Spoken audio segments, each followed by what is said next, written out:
এভাবেই কুষ্টিয়ার ভেড়ামারায় প্রকাশ্যে চলছে হিসনা নদী দখলের মহা উৎসব। গাড়িতে করে আনা হচ্ছে মাটি, দখল নিতে ফেলা হচ্ছে নদীতে, যেন দেখার কেউ নেই। তবে এসব দখলদারদের দাবি নদী নাকি তাদের মালিকানাধীন সম্পত্তি। দখলের তো কোনো প্রয়োজন নাই, নদী তো জায়গাটা তো আমি আবাদ করি এতদিন যাবত পর্যন্ত।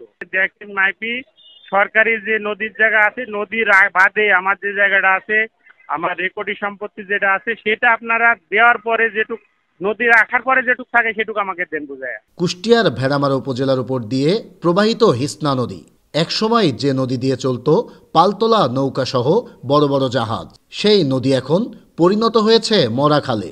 নদীর জায়গা দখল করে প্রভাবশালীরা গড়ে তুলছেন দোকানপাট সহ বহুতল ভবন। বাদ দিয়ে পরিবর্তন করা হয়েছে নদীর গতিপথ।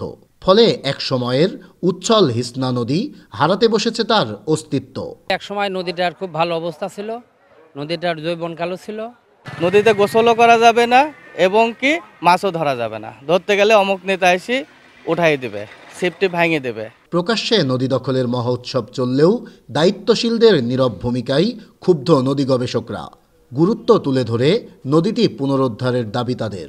দিনে দুপুরে প্রভাবশালীরা হিসনা নদীর জায়গা দখল করে নানা স্থাপনা গড়ে তুললেও রক্ষণাবেক্ষণের দায়িত্বে থাকা পানি উন্নয়ন বোর্ডের কর্মকর্তারা দিচ্ছেন দায়সারা বক্তব্য।